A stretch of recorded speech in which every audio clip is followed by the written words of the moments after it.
Frank. C'est moi, oui. Allô, Pierre? Écoute, Frank, je sais pas si tu as lu ça dans la presse. On est en train de parler de Yalta numéro 2 en ce moment. Les tensions entre la Russie et l'OTAN sont, paraît-il, plus hautes que d'habitude. Oui, en fait aussi, c'est ça qui est inquiétant parce que ces tensions-là, on parle de risque vraiment de confrontation armée. Mhm. Présentement, l'Europe sont sur le qui-vive, d'une part parce que là, la Russie, elle, on parle souvent d'allusion. Pourquoi on parle de Yalta, là, justement? Mhm. C'est parce que il y a une conférence, la première de Yalta en 1945, ça a jeté les bases un peu de la redistribution des pouvoirs au sein de la planète. Un peu les jalons de la guerre froide qui allait arriver. Mhm. Yalta 2, pourquoi ils ont fait l'allusion? C'est parce que là, on est dans un peu les discussions de la dernière chance. Si la Russie, elle a dit un peu dans ses objectifs, c'est que l'Ukraine est dans sa sphère d'influence, puis elle ne veut pas qu'une extension des bases de l'OTAN près de ses frontières, Mhm. avec raison, on peut comprendre. Elle veut créer une zone tampon, Mhm. que aucun groupe, que ce soit l'OTAN ou la Russie, va interférer, mais ça ne fait pas un plaisir à tout le monde là-dedans. C'est pour ça qu'on ne veut pas que ça se reproduise. On ne veut pas recréer une situation digne de la guerre froide, même si on est dans un autre contexte politique international présentement, on s'entend là. Ouais. Ouais, puis ça me fait penser, ça me fait penser particulièrement à l'Ukraine, la Pologne. La Russie, historiquement, a toujours été très difficile à défendre, en partie parce que ses Oui. frontières, premièrement, elles sont très nombreuses, ou plutôt sont très longues. Et puis, c'est du territoire qui est très difficile à défendre. Tu as la Mhm. grande plaine européenne où se trouve la Pologne, l'Ukraine, qui continue bien au-delà d'ailleurs. C'est à peu près indéfendable. Fait que, tu sais, historiquement, la Russie a voulu avoir cette espèce de cordon de sécurité-là, Mhm. ne serait-ce que pour se donner du temps si jamais il y a une invasion. Ah, totalement. Mhm. Puis il faut dire que l'histoire leur a un peu donné raison, malheureusement. Hein. Veux pas. Il y a eu dans leur tête, tu sais, il reste toujours dans leur vision la guerre patriotique qu'ils ont faite pendant la Seconde Guerre mondiale, Mhm. le combat sur le front de l'Est. Les dommages causés, les sacrifices qu'ils ont faits, ça les a marqués au point Ouais. qu'ils se sentent comme une forteresse assiégée. Mais ça, justement, Mhm. ça explique en partie une sorte de réhabilitation de la figure du dictateur Joseph Staline. Oui. L'opinion en faveur de Staline a radicalement changé depuis les années 90. Mhm. On trouve maintenant de plus en plus de personnes qui, qui s'annoncent comme étant soit des supporters ou qui, en tout cas, ne le voient plus vraiment d'un mauvais œil. Et puis, c'est à cause d'une chose assez simple. La guerre a été une dévastation totale, puis c'est Staline qui était au pouvoir euh, au moment où est-ce que la guerre conclut favorablement pour l'Union soviétique, mais après une destruction absolument inimaginable. Je veux dire, c'est Mhm. 1700 villages, non, 1700 villes qui sont détruites, 70 000 villages, quelque chose comme 100 000 fermes collectives. La Russie est à terre. Et ça nous mène directement vers les accords. Mhm. Les accords de paix entre Staline, Churchill et Roosevelt. Oui. Mais comme c'est un peu particulier, hein. Si on commence à rentrer un peu dans les relations qu'il y avait, par exemple, les alliés avec l'Union soviétique dans la Mhm. Seconde Guerre mondiale, on pourrait les découper en genre de mini-volets. Parce qu'il faut dire, il y a quelque chose qui est un peu spécial. Hein. Juste avant le déclenchement de la Seconde Guerre mondiale, on peut mettre dans le contexte rapidement. La France et le Royaume-Uni, les autres, ils cherchent des alliés, hein, justement, pour faire face à la montée en puissance d'Hitler. Bon. Mais d'un autre côté, au niveau géopolitique, la Russie est tentante, je vais vous dire, excusez, mais c'est l'URSS. Mhm. Union soviétique. C'est tentant d'essayer de la séduire, mais aussi il y a des craintes, parce qu'il y a quand même un sentiment anticommuniste assez fort aussi, on ne se le cachera pas, assez prenant, surtout au niveau du Royaume-Uni. Hein. Il y a même beaucoup, même les membres de la famille royale ont des sympathies pour le régime nazi. Ça, c'est assez bien documenté. Mhm. Mais fait que l'URSS, ça fait quand même légèrement peur.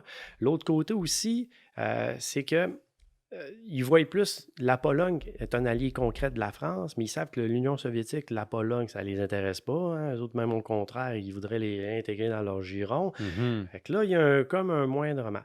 L'affaire qui a été un peu la goutte d'eau qui a fait déborder le vase, c'est lorsque Staline sentait que le Royaume-Uni puis la France branlaient un peu dans le manche, désolé l'expression, ben, pour nouer une entente formelle, Ouais, un peu de traité de défense mutuelle ou peu importe. ouais, Staline, il a été, on va le dire, pragmatique. Il a vu que si Hitler il l'attaque, il va être seul contre Hitler. Donc, lui, dans ouais, sa tête, il a dit ben pourquoi pas m'associer temporairement avec mon pire ennemi. ouais. Puis lui, les Européens iront se massacrer entre eux pendant que moi, je vais au pire me faire refaire mes forces. Ouais. Puis avec Mhm. ça aussi, Staline, il y a beaucoup de méfiance par rapport aux Français puis aux Anglais parce qu'il Oui. y a un traité de Munich qui va être conclu Mhm. pour, disons, accepter que l'Allemagne s'empare des Sudètes. Oui, L'URSS ne fait pas partie des consultations, l'URSS aucunement. n'est pas présente. Staline se dit, il y a anguille sous roche et ça contribue à sa paranoïa légendaire. Il se Mhm. dit, est-ce que je peux vraiment leur faire confiance?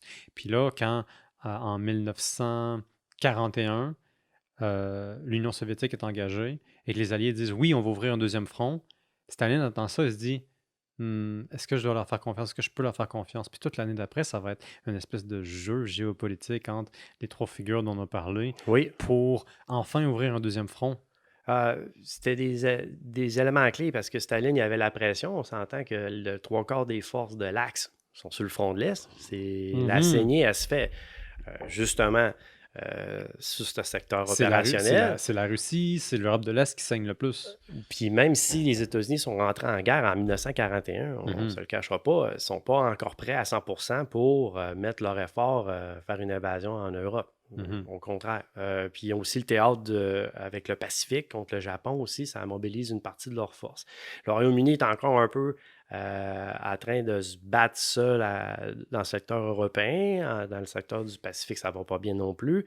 Fait que le Royaume-Uni n'a pas le choix non plus de mieux coopérer avec Staline. Fait que là, il y a une genre de relation non formelle qui doit se faire. Mhm. C'est Churchill, qui est un conservateur, qui n'aime pas Staline, c'est un peu évident parce qu'idéologiquement, ils sont totalement à l'opposé. Ben oui. Puis il doit maintenant faire affaire avec cet homme. Fait que là, d'un coup, il y a un peu un climat qui est intéressant, c'est que ces deux-là, il va falloir qu'ils se rencontrent, ils ne se sont jamais vus Ben oui. en 1900, je veux dire en 1942. Ils vont faire une première rencontre formelle entre les deux. Mhm. Bien sûr, Staline n'aimait pas les avions, fait qu'il n'a jamais pris de sa vie. C'est pas lui qui allait voir Churchill à Ouais, ouais. Londres. Puis je pense aussi pour des raisons qu'il voulait peut-être pas sortir de son sphère d'influence. Alors, c'est Churchill qui a été invité à venir au Kremlin en 1942, au mois d'août. Et ça, c'est leur première rencontre? Ou plus formel, oui, OK. réellement, puis qui est documenté. Ce qui est particulier un peu de cette rencontre-là, au début, c'est un peu deux mondes différents qui vont faire connaissance. Ça fait qu'on a les dignitaires britanniques avec tous les conseillers principaux, dont Cardogan, que c'est un gars qui a été un haut fonctionnaire des affaires étrangères. Puis grâce à ces informations qu'il a recueillies dans les journaux, on peut savoir un peu plus en détail ce qui s'est passé lors de ces rencontres-là. Puis ça nous met un peu en lumière, des fois, un peu les relations qu'il y a eu tendues entre Staline et Churchill, mais aussi des moments de détente. Puis Mhm. justement, ben, ce qui a aidé, c'est grâce à l'alcool. Tu es en train de me dire qu'ils se sont mieux parlé le temps d'une bière? Oui, le temps d'une Promotion pour le podcast! Mais carrément. Fait que ça, il y a quelque chose qu'au niveau, je pense que politique, ça a été bien.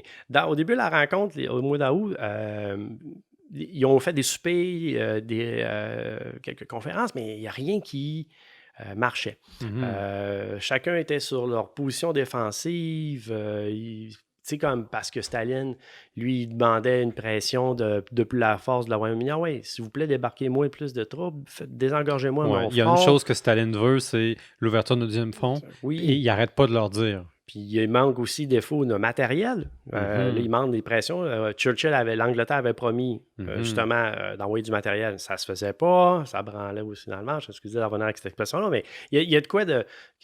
Ça traîne en longueur. Ça traîne en longueur. Merci. Voilà.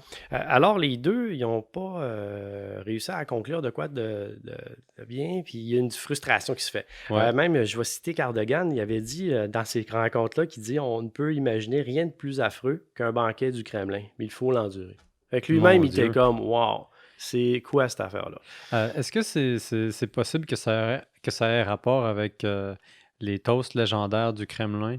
Parce que je sais qu'il y avait un des secrétaires politiques de l'ambassade anglaise qui, lui, avait noté que dans un de ces banquets-là avec la délégation, il y avait eu jusqu'à 40 toasts. Ça, c'est des toasts avec de la vodka, Oui. dans des verres de vodka. Oui. Pas des shooters de Jack Daniels qu'on a. Mais on va le voir plus au niveau de la conférence de Téhéran OK. et de Yalta. La rencontre avec Churchill, on dirait qu'on gardait ça un peu plus sobre. OK. Sauf que, un peu à fin en haut, quand c'était le temps de remballer un peu les bagages, Churchill, il va s'essayer. Il a demandé à avoir une rencontre personnelle avec Staline. Mhm. Là, c'est assez là, avec tout le monde. Envoie la demande. Staline l'accepte. Puis il dit ben parfait, on va se rencontrer à 19h. Ce qui est dommage un peu, j'ai pas la date, le lieu, le moment précis où ils se sont rencontrés. Il reste que Cardogan s'est fait inviter à venir les rejoindre. Il y a Cardogan, il y a Molotov, il y a Staline, Churchill, puis les deux interprètes qui sont dans une pièce. Puis là, tu arrives sur une table avec plein de nourriture, de la boisson partout, un gros cochon de lait en plein milieu de la table. Tu sais, juste quoi, puis il est quand même... On y va, Ils sont partis pour veiller tard. Vraiment. Staline, il accueille Cardogan, il offre une boisson que Cardogan s'est dit c'était tellement fort, j'avais eu de la nausée, mais j'ai bu par hospitalité. Churchill, il a faim d'avoir mal à la tête. Imagine, Churchill, il était quand même un bon buveur. Ben oui, ce gars-là, il déjeune avec du whisky. Justement, fait que lui, il a décidé de juste siroter un bon petit vin caucasien, un petit peu légèrement pétillant, faible en alcool, mais pour toffer la soirée. Et il faut dire que ça, c'est sa version de l'abstinence, c'est sa version de la sobriété. Oui, carrément. Là, tu sais, un petit vin à 12% d'alcool, après tout, pourquoi pas. Hein? Ben oui. Mais de ce qui en est sorti, c'est ce qui a été souligné, c'est l'hospitalité de Staline. Churchill, il a été impressionné par Staline. Il a aimé beaucoup des éléments par rapport à sa détermination. Il a trouvé qu'il était bien éloquent, intéressant. Puis même Staline aussi avait trouvé intéressant. Il a même déclaré à un des interprètes par rapport à ce que Churchill proposait. Il disait hey, regarde, je vais être honnête, je ne suis pas d'accord avec ce que tu dis, mais j'apprécie, j'apprécie l'esprit en arrière de ça. Il faut reconnaître ici que c'est très, très, très rare que Staline a devant lui quelqu'un qui n'est pas d'accord avec lui. C'est très, très, très rare dans toute la vie de Staline, du moment qu'il devient le secrétaire général du Parti communiste de l'Union soviétique, qu'il a une conversation aussi candide avec qui que ce soit. Oh oui. Puis même, juste faire une petite parenthèse, dans l'histoire personnelle de Staline, le seul qui a peut-être, on va dire, fait une crise dans Staline ouvertement devant tout le monde, c'était Voroshilov. Ah oui? Puis c'est qui Voroshilov? Un des anciens brodois de la Révolution russe. Il y a un qui a monté, qui est resté tout le temps dans les bonnes grâces de Staline, un bon ami. Puis il a été aussi généralicisme. Tu sais, comme il a... OK, c'est un personnage important, puis c'est la vieille garde, dans le fond. Maréchal, il a été nommé à des statuts. C'est pas un officier compétent, on s'en doute. Il fait partie des débâcles sur le front de l'Est, 1941, et ainsi de suite. Mais il va être toujours dans l'entourage de Staline. Okay. Puis c'est un des rares qui peut dire à Staline ouvertement, c'est à cause de toi, Staline, si ça va mal, arrête de prendre des décisions qui vont faire en sorte qu'on va perdre la guerre. Dans le même ordre d'idée, Churchill, qui a des opinions assez tranchées, Bref, Staline, lui louange, même les deux. Ils sont repartis assez de leur soirée, leur première rencontre, finalement. Ils sont partis à 3 heures du matin, Mhm. assez pompettes. Cardogan, il y avait un méchant mal de tête, remballe les bagages, retourne à Londres. Mais au moins, ce qui était plaisant, c'est qu'ils sont arrivés avec au moins des ententes concrètes. OK. Puis bizarrement, ça donc du matériel britannique se fait expédier vers l'URSS plus promptement. OK. Là, il y a vraiment des démarches un peu plus coopératives. Puis est-ce que je me tromperais en disant que, à défaut de ce que Staline souhaitait obtenir, il y a une confiance que Churchill a fini par lier entre les deux hommes qui a été utile plus tard? Parce que c'est ça le grand enjeu jusqu'à date, c'est que ces deux hommes-là ont besoin l'un de l'autre, Oui, mais tout les oppose, c'est un mariage forcé. ils ne s'aiment pas, Mhm. et puis surtout, ils n'ont pas vraiment de raison de se faire confiance. Non, puis les événements vont le démontrer. Mhm. D'une part, c'est surtout, on ne rentre pas trop en détail au niveau de la conférence de Téhéran, mais Mhm. c'est là qu'on va le voir parce que là, Roosevelt va être un nouvel acteur, hein, parce que là, les trois vont se Le rencontrer. président américain. C'est justement Roosevelt, le président américain, Winston Churchill, le premier ministre britannique, Joseph Staline. Mhm. Les trois vont se rencontrer à Téhéran. Puis là, c'est là qu'on va voir que Staline va être capable de mieux tirer ses épingles du jeu. Mhm. Parce que là, Churchill, lui, il a des visions géopolitiques différentes de Roosevelt et de Staline. Puis Staline, il voit que Roosevelt, d'un, il n'est pas en volonté de conflit, il n'est pas dans l'idée d'une guerre idéologique avec l'URSS. Lui, il voit que c'est l'Allemagne qui est à abattre, le Japon. Ouais. Ce qui se passe avec l'URSS, ça ne le concerne pas trop. Puis il faut dire aussi, leur première conférence, les Soviétiques ont quand même truffé les pièces, les chambres, Mais oui, tous les évidemment. dignitaires alliés de micro. Fait que Staline était estomaqué de voir qu'en rencontre privée entre Roosevelt et Churchill, que Roosevelt appréciait Staline, il disait on peut le faire confiance, Mhm. il garde, il donne ce qu'il peut. Churchill il disait on peut pas le faire confiance, il va nous faire un coup de cochon. Puis tu sais, Oui. puis là, Staline, abasourdi d'un de voir Roosevelt qui l'appréciait, mais qui voyait qu'il Moi, pouvait je tirer. suis aimé du président américain. Oui, mais qui pouvait aussi donc tirer un peu hein, Ouais. sur cet aspect-là. Fait que quand il négociait après ça, il va jouer avec cette façon d'être un bon hôte. Il Mhm. fait des blagues. Il utilise l'affabilité comme une espèce d'arme géopolitique. D'aplomb. Et là aussi, les dignitaires sont obligés de faire un peu à la mode russe ou soviétique, les Mhm. nombreux toasts, les beuveries. Puis il veut pas, on ne le cachera pas. Churchill puis Roosevelt, ils aiment boire. Fait que c'est déjà assez Ouais. convivial. Mais Churchill, pas mal plus. Oui, C'est oui. Roosevelt, d'ailleurs, qui va traiter Churchill littéralement de Soulon. Quand il va devenir premier ministre, Roosevelt va lever le sourcil en disant est-ce qu'il est sous?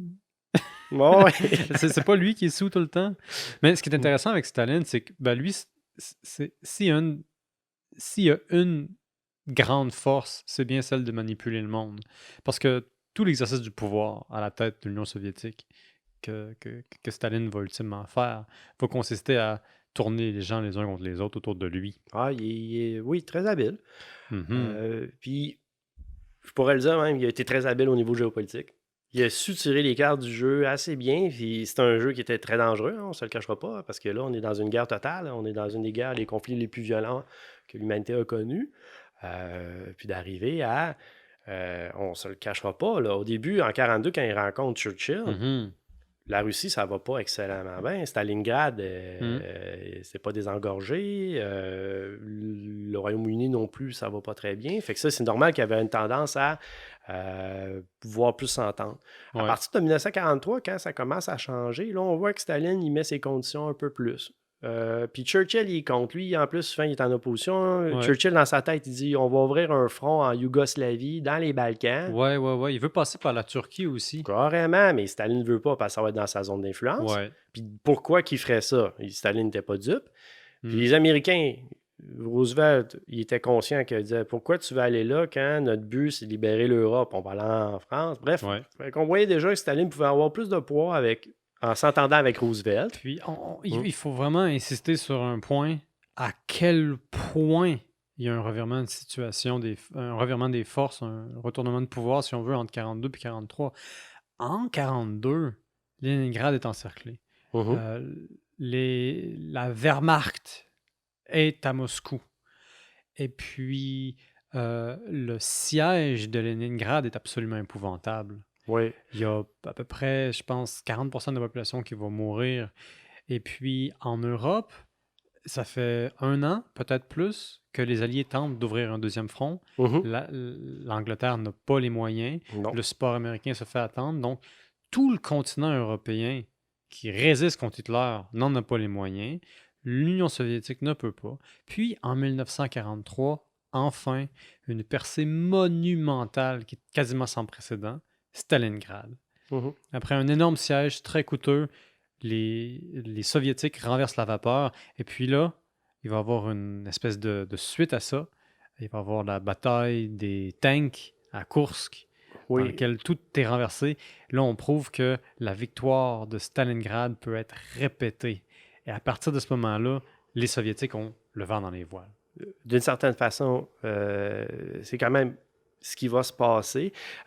Aussi, de l'autre côté, les Alliés, eux autres, ils ont quand même repris l'Afrique du Nord, ils ont débarqué Oui, dans le ça sud de aussi. l'Italie. Mhm. Puis, ça a été essentiel parce que ça leur a permis de mettre un peu les bases de futurs débarquements amphibiens, comme efficaces, avec une bonne logistique, pour se préparer pour le fameux jour J. Mhm. Fait que tous ces éléments-là sont en train de se mettre à la pièce. Mais sauf qu'on ne le cachera pas, c'est que du côté des Alliés, c'est les États-Unis maintenant qui donnent le gros poids de support au niveau des hommes, du matériel et ainsi de suite. Le Royaume-Uni, c'est rendu un support. Fait que là, le gros jeu, on le voit déjà, c'est les États-Unis et l'URSS. Pourquoi l'URSS? Ben, veut pas, on ne se le cachera pas.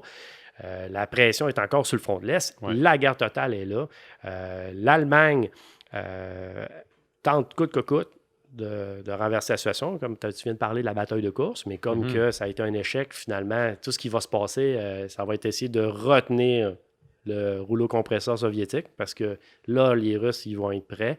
Ils ont appris de leurs erreurs, sont rendus habiles avec leur armement. À partir de quand on va le voir, la bête qui va se relever en 1944, l'Union soviétique, ça va être une puissance militaire à considérer.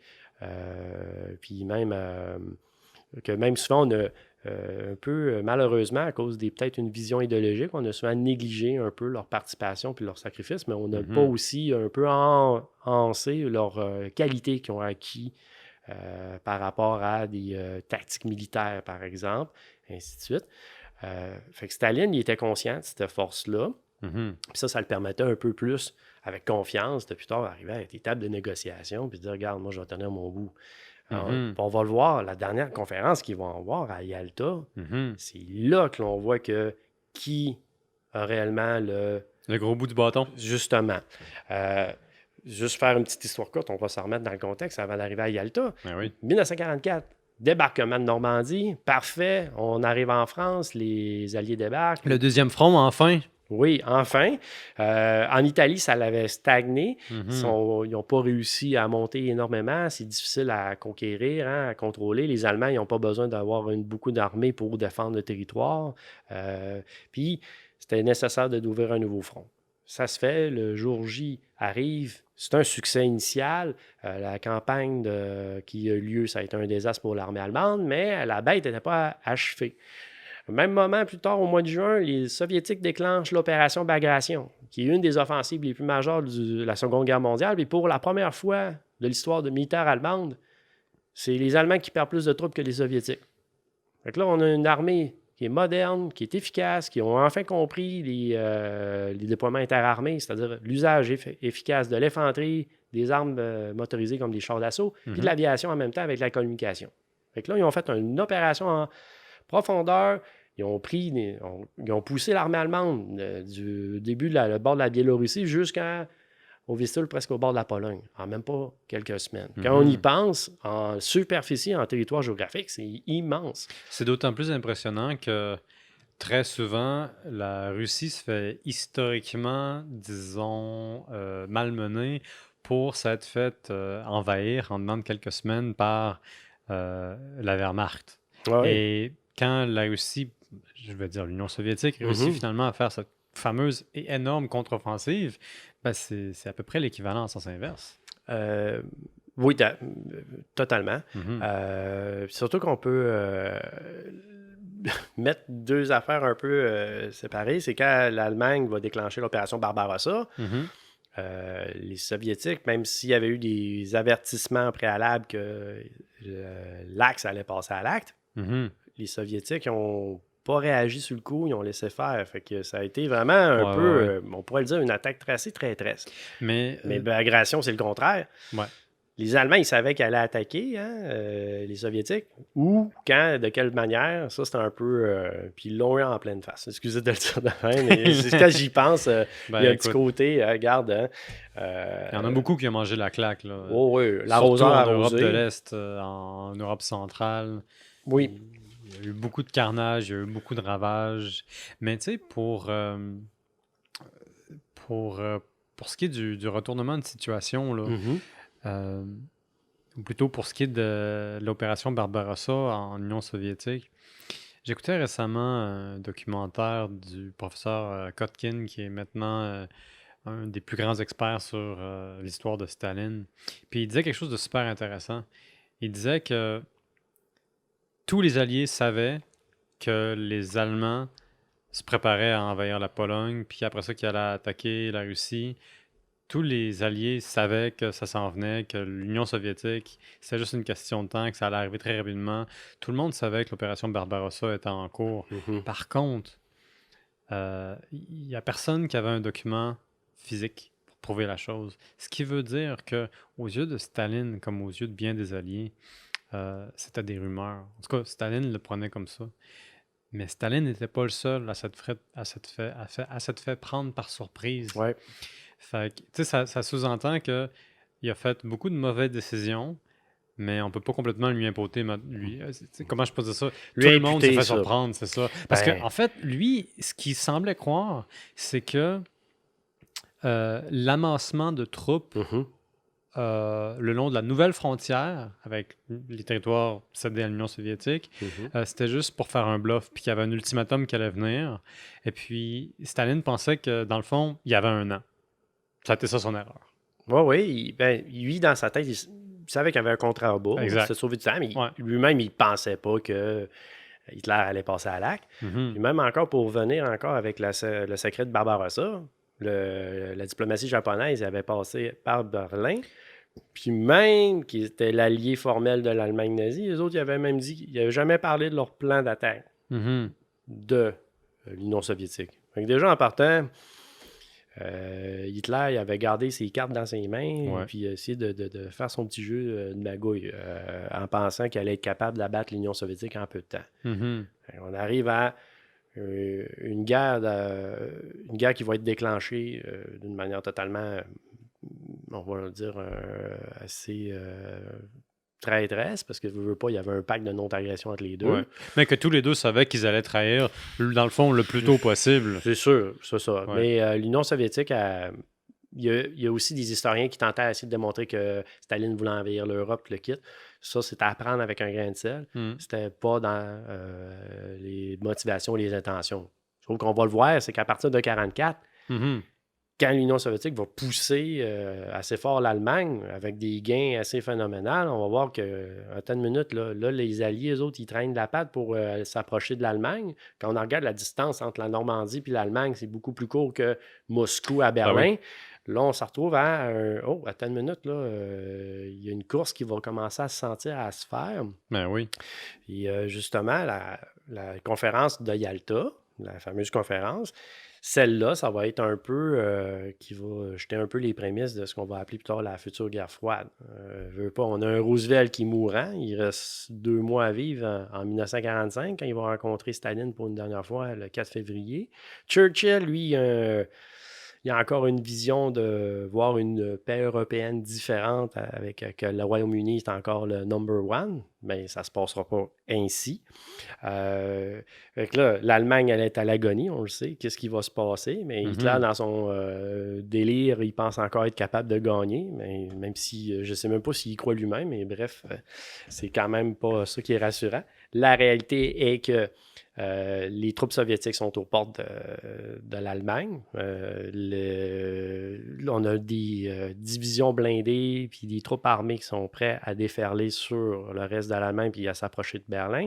Les États-Unis, l'Angleterre piétinent. Les autres n'ont même pas encore été capables de traverser le Rhin vraiment officiellement. Fait qu'on la regarde là-dessus. Fait que c'est avec ça qui se passe présentement quand les dirigeants se rencontrent à Yalta.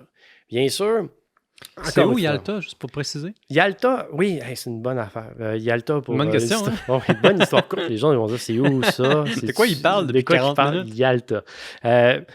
Yalta, c'est dans la péninsule de Crimée, OK? Dans l'Ukraine, si ça s'intéresse les gens pour comprendre pourquoi les Russes ils ont un sentiment un peu de vouloir garder cette partie de territoire-là à eux. Parce qu'il ne faut pas oublier, l'Ukraine, ça a été longtemps vu pour les Russes comme la petite Russie. Les Ukrainiens trouvent ça très insultant, mais oui. Bref. Puis un de leurs ports militaires, c'est le port de Sébastopol.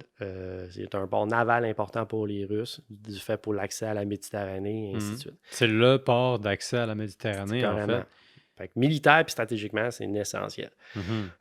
Mais Staline, quand il a choisi la Yalta pour faire venir les dignitaires, Roosevelt et Churchill, c'est parce que dans le trajet, les autres, ils allaient pouvoir voir l'ampleur des destructions du front de l'Est causées par la guerre. Fait que tout le long, ils voyaient la désolation, la destruction, même que Churchill avait dit en allant à Yalta, nous n'aurions pas pu trouver un pire endroit dans le monde.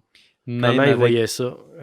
Je me souviens d'avoir lu la même citation, puis il y a juste une autre phrase que je trouve délicieuse après ça. Il dit « On n'aurait pas pu trouver une pire place, même après des années de recherche. » Même en payant quelqu'un là, à temps plein pour faire ça. C'est sûr que présentement, aller penser faire une petite séance de conférence dans des hôtels à Yalta dans ces années-là, ça devait être sur TripAdvisor, un beau 0.5. Il y avait tellement rien à Yalta à ce moment-là, comme à peu près partout sur le front de l'Est, puis finalement dans la portion européenne de la Russie soviétique, que pour que Yalta arrive, il a fallu faire venir des ustensiles de Moscou, des chefs de plein de places en Europe de l'Est. Il a fallu créer en fait un poste de pêcheur. Il a fallu créer une pâtisserie. Il a fallu littéralement relancer l'économie locale autour de Yalta. Ah oui, et puis un peu de calfeutrage, parce qu'ils n'ont pas pu tout camoufler les dégâts. Ce qui était quand même particulier, au moins chaque nation avait leur palais à eux. C'est donc bon, Roosevelt avait son endroit, Churchill avec sa délégation, Staline aussi. Mais les trois palais, il faut quand même dire, c'est des centaines de personnes qui sont logées. Mais pour tout l'ensemble du complexe, il y avait seulement 9 toilettes d'accessibles. 9 toilettes entre les trois palais? Ça, oui. Puis ça, c'est quelque chose qui est mémorable dans les personnes qui ont fait partie de ces rencontres-là. Eux autres, ils ont halluciné un peu. Puis même pour une raison d'urgence, ils ont fait des bécosses un peu intermédiaires en faisant des lignes de tranchées. Puis vas-y, allez, fais. Là, les gens sortaient de leur palais pour aller aux toilettes dans des tranchées. Fait qu'imagine, avec non seulement un mélange de conférences, de beuveries et de peu d'accès à des toilettes, ça doit être un peu formidable. Ben, je suis en train d'imaginer la scène. Je veux dire, j'imagine le général anglais qui a sa suite relativement somptueuse dans un palais qui probablement devait appartenir à la famille royale des Romanov. Et puis, il veut aller faire son numéro 2. Il s'en va dans une tranchée devant son officier subalterne. Il dit « Salut, t'as-tu bien dormi? » Non, il y avait des punaises de lit partout autour de moi. Puis là, je niaise pas parce qu'il y avait vraiment des punaises de lit. Il y avait beaucoup de moustiques. Les gens n'étaient pas super confortables. Non, au mois d'août, là-bas, c'est pas loin des marécages. Là. Je veux dire, c'est pas agréable. Il fait chaud, humide. L'autre affaire aussi, c'était encore un peu de finir la parenthèse avec les toilettes. C'est justement aussi que les personnes du service de chambre, ils ouvrent les portes, puis ils font le ménage même quand tu es assis sur la toilette. Fait qu'il y en a qui étaient juste comme des dignitaires, comme Eden, un des dignitaires américains, était comme estomaqué de voir quelqu'un rentrer pendant qu'il lisait le journal, puis OK. Mais les seules personnes qui avaient une toilette privée, c'était Churchill et Roosevelt. Pas Même, Staline? non, Staline, ça, c'est quand même un peu hilarant de savoir qu'il faisait la file, lui aussi, pour aller pisser. Fait que ça devait être comique, tu sais. Ah, camarade Staline, t'es là, non, allez, j'ai avant moi, là, tu sais, je veux dire, ça montre une autre partie de sa personnalité. C'était Wow! pas comme le monde allait se tasser. Fait que, bref, c'est ça qui était particulier. Dans les échanges, Excuse-moi, je suis en on va train de voir d'imaginer. Staline, hein? Je suis en train de le voir en train de faire la file. Ouais, ouais, Je sais juste pas comment il fait ça. C'est impossible. J'essaie de conjurer une image, mais c'est difficile d'imaginer que les 2 ou 3 personnes devant lui sont pas en train de pisser dans leur culotte à l'idée de se faire fusiller parce qu'ils le font Oh, attendre. ben, moi, ben, en tout cas, même Mais l'affaire. Staline, c'est un gars d'ordre, hein? Oui, mais même l'affaire de fusiller, je pense qu'il y en a beaucoup qui adoraient Staline. Tu sais, il n'y avait pas Ouais. peur de lui. Tu sais, Ben, il a gagné la guerre après tout, hein? ben, carrément, mais l'image de lui, il y a un autre de ses actions brillantes, c'est aussi de ne pas se faire associer avec les purges ou les affaires de même. Je veux Mhm. dire, il y avait quand même tout le temps cette image-là de lui. Hein. Ça a pris du temps avant que Ouais.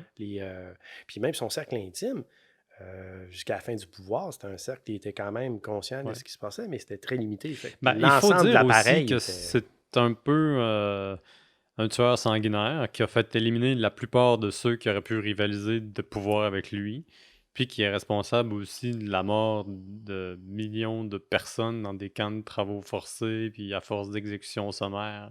Je nous entends parler de lui, puis tu sais, on lui voit des qualités de seigneur de guerre, mais tu sais, Oui. une partie de son succès vient au fait que c'est un personnage absolument abominable et affreux. C'est ça, ben tu sais, il y a quand même. Il n'a pas eu besoin de l'aide des nazis pour faire des exactions contre sa propre Ben non. population. On s'entend avec les goulags, ainsi de suite. Ça reste que ça. Puis il veut pas. Roosevelt, puis Churchill, je crois pas qu'il était ignorant de ça. Hein. Il était déjà conscient qu'il y a eu des purges, des Mhm. éléments de même. Mais la situation de la guerre avec la géopolitique, hein, des fois, c'est là qu'on fait des entorses un peu sur nos principes, ainsi de suite. Mhm. Puis dans cette conférence-là d'Yalta, on l'a vu. Encore le même scénario qu'un peu ce qui s'est passé à Téhéran. La place, tous les endroits étaient bourrés De micro. de micros, ainsi de suite. Puis même, il y a des gens qui trouvaient ça un peu hilarant parce qu'ils disaient qu'ils viraient même une tasse à café puis ils voyaient des micros en dessous. Ils disaient que c'était même plus subtil. Tu sais. Reste que les conversations, je crois qu'il y a une forme d'honnêteté de la part des alliés, c'est qu'ils n'ont pas vraiment voulu cacher, puis qu'ils parlent ouvertement. En voulant dire, tu veux nous écouter, qu'est-ce Ben qu'on oui. veut faire? Churchill, ça, c'est le moment que je pense qu'il est le bas blesse pour ce grand politicien-là, d'une certaine façon. Puis lui, il avait une vision de Nouvelle Europe, ben, c'est qu'il voit que les Américains sont tannés de l'écouter, OK? Ils aiment parler, mais il y a un ton irrévérencieux. Tu sais, c'est Cardogan qui raconte la scène, comment il voyait ça aussi. Puis Il il voyait que ça, raconte comment les il Américains le voient le ton de percevait. Churchill. C'est ça. Puis il OK. voyait Churchill, il était tannant. Lui, il revenait tout le temps avec l'Europe, la Pologne libre, ainsi de suite. Puis là, les Mhm. Américains, ils n'ont pas cette tête-là là-dessus. Roosevelt non plus. Lui, il n'est pas intéressé. Il veut que l'ONU se fasse. Il veut que la guerre se termine, mais avec moins d'effusion de sang, ainsi de suite. Staline, lui, il jouait avec ça. Lui, il avait écouté ça. Il voyait que ça allait énerver les Ouais. Américains. Ben, fait qu'il a dit, ouais, moi, la Pologne, je vais lui faire des élections libres. Des Mais élections soviétiques, là. c'est ça, mais que comme quand même, puis que la Pologne va être réglée par elle-même. Bref, on comprend qu'il va tirer son épingle du jeu. Puis d'une certaine façon, il a été très habile parce que Mhm. Cardogan lui-même l'avait dit. Staline a tellement été un bon négociateur que le monde l'a apprécié, bon autre, mais que les comme écarté Churchill. Fait que là, finalement, tout ce Ouais. qui a été sorti de l'Yalta, c'est lui qui en est. Il a sorti le grand gagnant de tout ça parce que tout ce qu'il a voulu, il l'a eu. Ouais. Churchill est celui qui perd le plus. Staline est celui qui gagne le plus. Oui. Roosevelt est quelque part au milieu. Mhm. Roosevelt, pendant une bonne partie de la guerre, il est animé par sa croyance forte envers une institution internationale capable de freiner les ardeurs des puissants. Ouais. Quitte à même freiner les ardeurs des États-Unis qui sont en train de devenir une puissance. Mhm. Mais Churchill, c'est d'abord et avant tout le grand défenseur de l'Empire britannique. Oh oui. Et Staline, c'est le grand défenseur de l'Empire soviétique Mhm. avec ses façons extrêmes, radicales, meurtrières. Puis, il y a une chose intéressante avec Roosevelt. Lui, c'est un anti-impérialisme. Non, pardon, c'est un anti-impérialiste.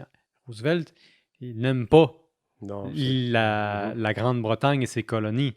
c'est Et ça. pourtant, il va parler dans sa correspondance beaucoup plus tard de l'Union soviétique, ou pardon, de Staline comme étant un anti-impérialiste. Dans sa correspondance avec, je pense, sa fille qui est sortie quelques années plus tard, il dit qu'il ne croit pas que Staline est un impérialiste. Et moi, j'entends ça puis je me demande, est-ce qu'il pouvait vraiment, vraiment, vraiment croire ça? Ou est-ce que c'est pas une façon d'essayer de se faire croire que pendant qu'il parlait avec Staline, euh, il y avait les bonnes intentions et puis Staline l'écoutait. Est-ce que c'est pas, en rétrospective, les réflexions d'un homme mourant, finalement, qui veut se faire croire qu'il a eu raison? Parce que Roosevelt, c'est un idéaliste. Non, C'est un oui. grand optimiste, bien plus que Churchill, qui est beaucoup plus réaliste. Oui. Quoique, Roosevelt, il y avait quand même, je pense, une foi. On l'a vu envers certaines personnes. Puis, veut pas, Staline, ben, il a quand même réussi à pas l'amadouer, mais à bien s'entendre avec. Puis, puis même à un moment donné, pendant la conférence de Yalta, Roosevelt il fait une joke. Là. Il dit à Staline ouvertement, nous autres, on t'appelle Oncle Joe. Oui. Puis Staline, là, il trouve pas ça drôle, lui, là, parce que là, il fait comme tu t'entends de me comparer à ta vulgaire caricature américaine, là, Ouais. tu sais, non, puis capitalisme, ben, puis là, ça a pris un certain temps avec Staline, il se ravale un peu, il fait OK, c'est une blague, là, mais Ouais. ça l'a affecté un peu.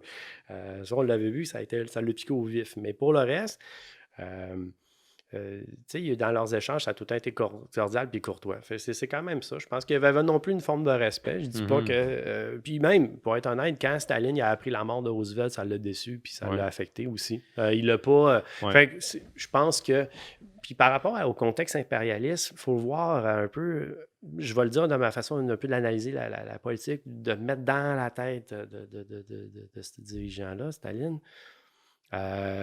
C'était pas de créer un empire, je crois, mais c'était de créer des zones méchantement tampons, mais sous l'influence de Moscou. Et OK? surtout consolider les acquis. C'est justement. Et il savait que lui, il faut comprendre, il voulait pas non plus avoir encore une menace potentielle aux frontières de l'Union soviétique. La plus loin possible qu'ils peuvent la repousser, on s'entend. C'est ça. Il n'y avait pas plus d'idées d'envahir jusqu'à Paris ou ainsi de suite. On n'avait pas une bonne volonté, il n'y avait pas des plans d'opération, ainsi de suite. Quoique Churchill, on sait dans les règlements, lui, il voulait continuer à la guerre, Ah oui. puis aller jusqu'à Moscou. En 1945, Oui. il y avait son plan, Opération Impensable. Ça porte bien le nom. Oui, c'est ça qui est le plus drôle là-dedans. C'est comme, on dirait que c'est lui qui a nommé cette opération-là consciemment pour que ça soit littéralement impensable. Il s'agissait vraiment de prendre les troupes soviétiques en Allemagne et de les faire sortir du pays, mais en fait de détruire la puissance soviétique en sol allemand. Et puis, il en a parlé avec ses proches conseillers. Il leur a dit, ben moi, je veux que ça soit possible, donc préparez-vous. Puis ils lui ont dit, excusez-moi, monsieur, mais je voudrais pas faire un mauvais jeu de mots, mais c'est impensable. C'était littéralement impensable. Ah oui. Et puis il y a bien une chose. S'il pensait que les Américains allaient le suivre là-dedans, même si quand Roosevelt va mourir, Truman il va être le président américain, même s'il est anticommuniste, il y a une chose qui est sûre, c'est assez, là. On veut plus de guerre, là. On est tanné. Puis les Soviétiques vont quand même... Une des affaires que, pour revenir vite à Yalta, que Roosevelt voulait, c'est que Staline ouvre le front aussi contre les Japonais, déclare la guerre au Japon, ce que Staline va faire. Hein. Ils vont envahir ils vont plutôt libérer la Mandchourie du Japon, mais ça va rester ça. Puis, dans un autre contexte, les États-Unis, une fois que le Japon va être éliminé, l'ordre mondial va être différent. C'est qu'on va voir, c'est que Churchill, même s'il voudrait relibérer des pays sous le joug soviétique, il n'y a aucune nation qui voudrait le suivre. Ils sont tous écœurés. Hein? Veut pas, on se comprend. Là. Ça fait comme 6 ans que l'Europe s'entretue avec une bonne partie du monde qui souffre. La Chine, même plus longtemps. Les autres, la guerre contre le Japon, ça date de 1937 facile. Aucun intérêt. Aucun intérêt. Fait que Churchill aussi, ça l'a démontré. Hein? Une fois que la guerre est terminée, il fait ses élections, puis il a été battu à plat de couture. Bye, bonsoir. Finis ta carrière pour un temps. Les États-Unis et l'Union soviétique, hein, ils ont encore collaboré un certain temps. Mm. Puis là, c'est un autre chapitre de l'histoire qui va s'ouvrir à partir de la fin de la Seconde Guerre mondiale. On le sait tous. Avec ça, Yalta ferme les plaies béantes de la Deuxième Guerre mondiale Mhm.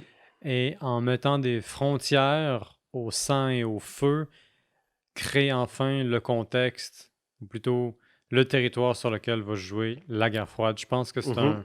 c'est un excellent moment dans l'histoire pour finir ce podcast très riche en histoire. Puis, gros merci. Bien, merci. Écoutez, vous, là, qui nous écoutez, si jamais vous aimez notre podcast et vous voulez en savoir plus, n'hésitez pas à vous abonner. Nous, on vous dit à la prochaine. Ciao! Santé. Puis santé! Mm.